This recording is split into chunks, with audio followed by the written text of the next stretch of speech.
guys, how's it going? And welcome back. The red zone. Turn that off. So we have the LPB-1 linear power booster. Now this has some things about it that you can do. You can have it first and only in the chain like I do, and right now that's my clean sound out of my Katana amp. Okay, and all we're going to do is just hit the boost switch. That's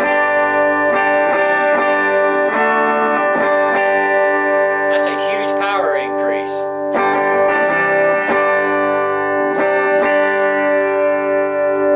And we can really turn it up quite loud, but we don't want to get the neighbors upset with us.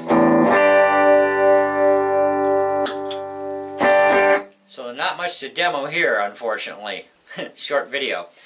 But it's a power booster. It's a linear power booster. So the way I have it set up now, it's actually putting, it's boosting my pickup, right? My pickups in my guitar, which are passive, but it's boosting them into the amp, and it's just driving that amp home more, even at the lower volume that it happens to be sitting on. And depending on where you have it in the chain, can do different things for you. And over time, we're going to find that out as I can collect more and more pedals. But today, a $30 pedal was definitely worth grabbing at Long McQuaid. It was used for $30. It's not brand new. I don't know if it comes with a power supply new, but this one did for a used pedal. So I bought it, and I bought the MXR Custom Badass Modified Overdrive. So between the two of them is like 90 bucks in tax. I mean, that was a good deal. But this thing is for boosting your output, okay? Boosting your signal, boosting your output. And like I said, you can have it in different parts of the chain. Now, there are two things about this thing. Number one, it's not perfect, okay? Number two, it has beveled nuts, just like the MXR pedal does. I cannot make use of my Boss wireless system because Boss has a little button on the front, which is actually the power, okay? Now, there's nothing wrong with it. I think Boss did a fantastic idea with that. You'll never forget to turn your Boss off because as soon as you unplug it, it's off.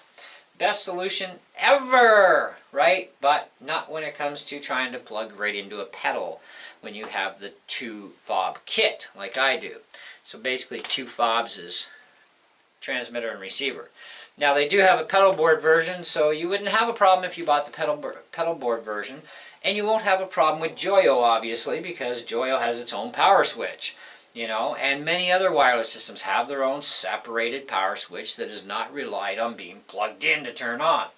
So those systems will be fine, but not with the Boss, and that is definitely losing marks no matter what, because, you know, I get that wireless systems have been out forever, they definitely have, but manufacturers should be also planning ahead of the game for any possible new emerging technology.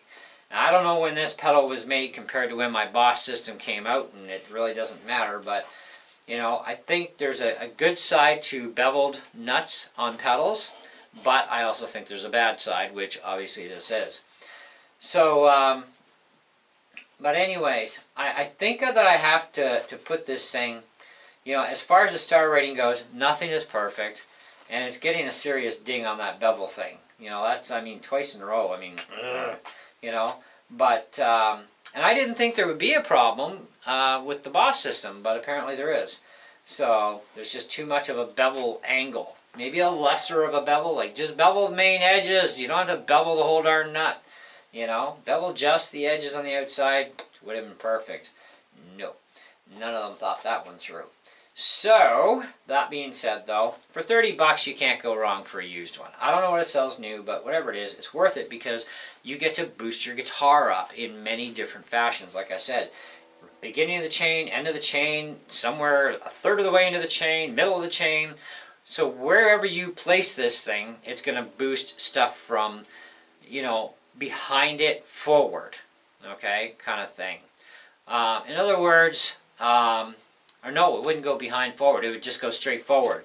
So go more towards your end. So if you have like 4 pedals on the right hand side of it, those are going to be left alone at their current levels, and as soon as you hit the boost, now it can boost those, yes, it will definitely boost them. Not in the same manner though, so if you have pedals on the other side going toward the end of your chain, wherever they're sat at, it's going to boost them that much more, which you're going to have to play with your levels if you want to keep things balanced with your tone. But it depends on what tone you're after too. That's the thing. It gets kind of confusing when you start talking pedal change, because every little thing you do changes the sound. You know, even though this is a booster, if I put my MXR pedal on this side of it, then my guitar is boosted, goes into here, and then the booster will boost into the MXR, and then the MXR has to be either turned down or turned up, or it'll do weird things. Or I put the MXR first, and then I just have my regular power levels that come through the passive into the MXR. I get that much control, but then I boost the opposite side. I'm boosting the opposite side of the MXR in that case, so it's a reverse thing. It's different, right? So it's going to react differently with its gains and tones, how it gets boosted. So I think booster pedals are definitely a must, though, because especially if you're playing at a lower volume like this. Now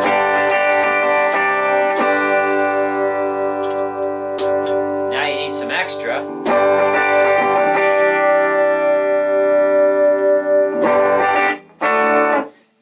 That extra, and you get a nice little natural breakup too, which is kind of nice, kind of like a tube amp kind of thing. But anyways, yeah, that's kind of where I'm at with it. I like it. I'm glad I bought it. I actually wasn't going to, because I thought, what am I going to do with a booster? And then I got to thinking, maybe, yeah, that sounds practical. All right, I'm in. So I got the booster pedal too. But I don't know. Let me know what you guys think about it. I mean, I just wanted to do this just with a clean tone, so you got an audible difference that way, and so you really know how it's going to definitely react when you're just playing clean. Because there are guys out there, man, they don't even have a pedal. They just have their amp. But you know what? You have a booster even on your amp. If that's the only pedal you have, that booster can do some amazing stuff for your amp and for you.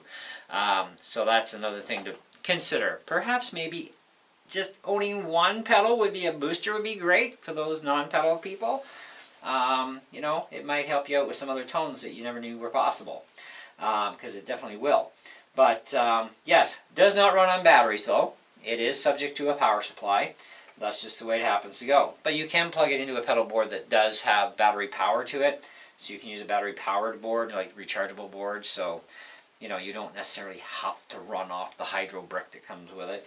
Now, I don't know if the power supply actually comes with it new, but I got one with it as a used pedal, so I can't complain. But anyways, so that's all I got. Thanks for watching. Catch you on the next one.